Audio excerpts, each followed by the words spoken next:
Nella NG officiel. Nella NG. Écoute, like et abonne-toi à Nella NG officiel sur YouTube. Nella NG officiel. Pour l'actualité musicale congolaise, art et divertissement, écoute la voix d'or. Nella NG te dit toutes les vérités.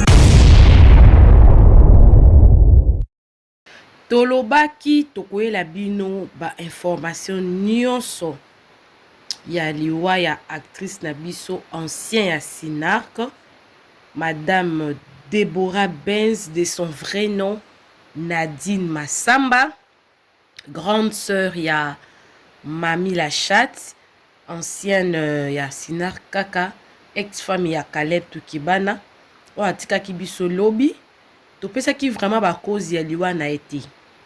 Mais tu promettais bino que tu connais la bino ba détail nyonso so qui peut to zuango.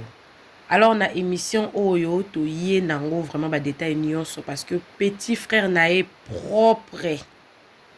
Limko pas ko se présenter à ko expliquer naza nango awa. Petit frère né propre maman mon papa moko penza.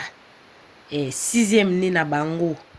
Ba botama 8 mi balé déjà batiki bango batikali 6 azo expliquer azo pesa na ba détail na ndenge le kana kia opesa ba détail nyonso parce que selon ma première information de na mone baningam so bataki no rapika ki crise et tout na nelo ko lobana te mais na ça quand même na ba bonnes informations pour na kopesa bino ba abonné na ngai ya Nella NG officiel pour nde bopesa nga confiance nena rabino toujours makambo o eza vrai.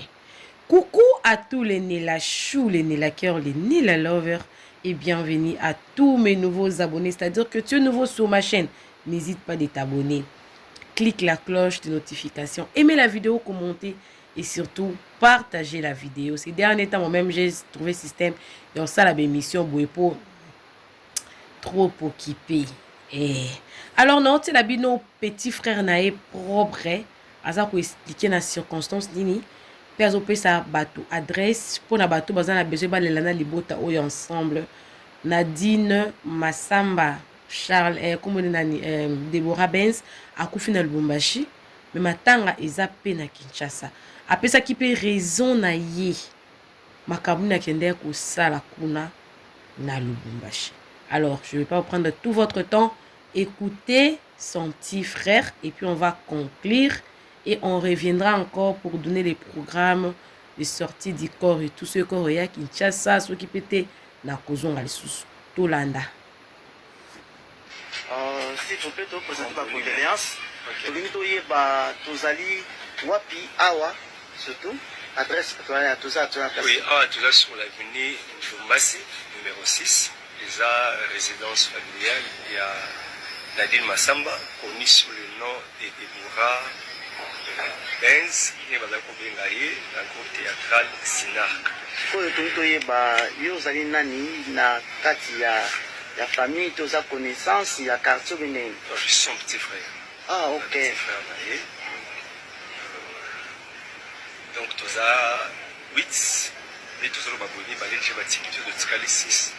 Donc il y a la troisième nabiso après il y a Karine connu sous le nom de Mami la Chatte. Ensuite, regretté faire la mission au trésor, la mission d'Angola, et puis il y a la 6e famille. Deborah, depuis a voyagé, ça fait combien de temps? Elle est partie il n'y a pas longtemps, quand on a depuis l'année 2023, j'ai bonne mémoire, c'est. Fin février, donc déjà le 4-5 mois. Ok. Voyage qui voyage artistique, voyage familial ou voyage d'affaires? Non, il y a eu voyage artistique, voyage avec lui déplacement. Il est allé à Nimoko. Il avait une posé un business Moro Yassika. Vous voyez, nous sommes dans un même pays, Congo, Lubumbashi. On a qui peut-être peut se lancer dans les affaires. Et puis, avec son ami, ça n'a pas marché, mais elle a été recréée au pays à Tante Nabiso. Nous avons une tante qui est à la Colombie et une grande sœur Oyo Azali à niveau de Lubumbashi. C'est alors pratiquement on est dans pratiquement une semaine depuis tu apprenais qu'une nouvelle qu'elle était souffrante, qui est malade. Et pendant que la famille cherchait à entrer en contact, on a connu soit pour faire revenir soit pour que nous reviennent répondre, nous attendons à prendre une nouvelle décennale. On nous a appris qu'il y a ça qui crise seulement. Dans la maladie, ça, il y a une semaine déjà. Oui, effectivement, parce que là, on est la crise, quand on parle de la crise, là, il y a une crise d'attention. Et également, il y a un problème, il y a sucre.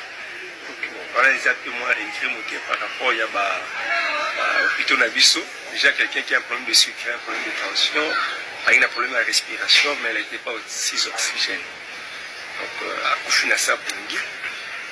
Plus de détails, au niveau de Bumbashi, comment ça s'est vraiment passé. Parce qu'il y a de cela hier, elle a parlé avec notre sœur Renée, à Sola qui naïe. Et puis, elle a parlé, malgré elle a parlé faible.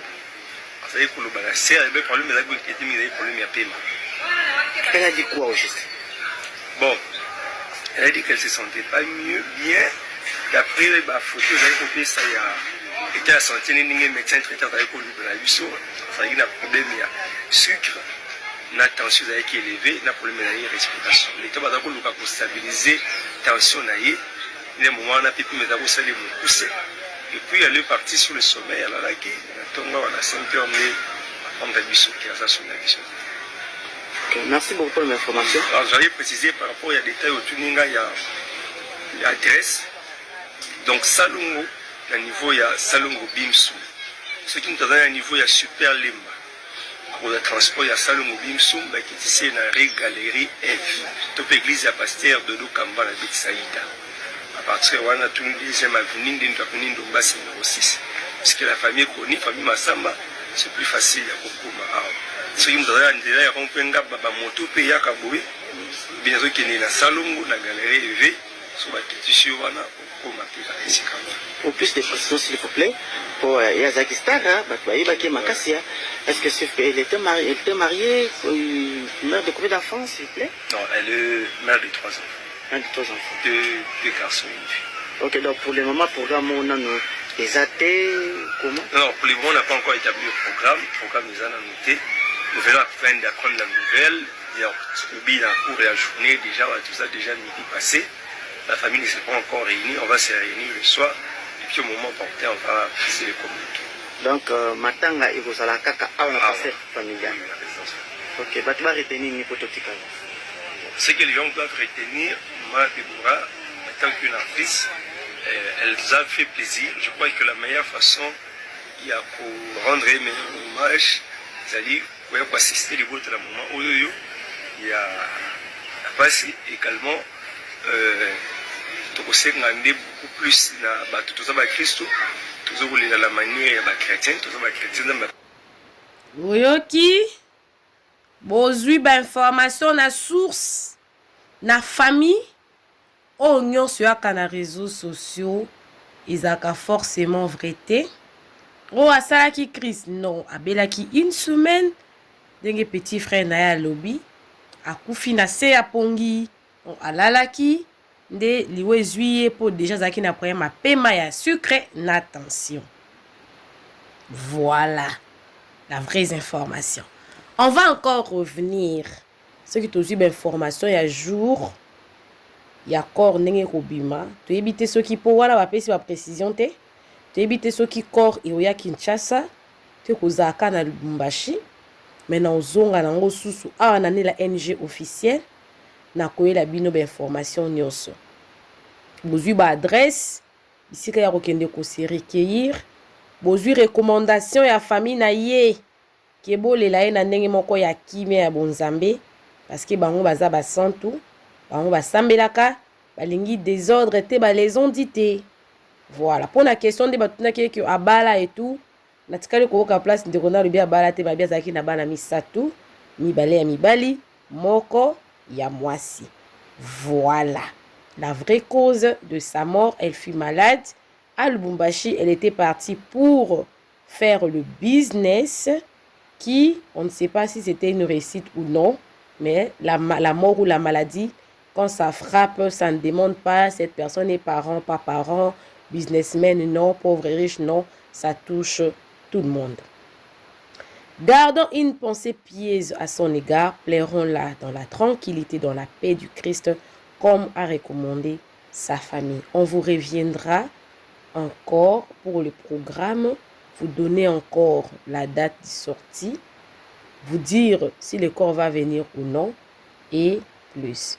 Coucou à tous les Nela Chou, les Nela Cœur, les Nela Lover, et bienvenue à tous mes nouveaux abonnés. Ici, vous avez toujours des bonnes informations. Moi, je ne viens pas vous donner des fausses informations. Je cherche toujours pour vous des très bonnes informations. On se retrouve prochainement. Bisous, bisous, que Dieu vous bénisse. Bye! Nella NG officiel.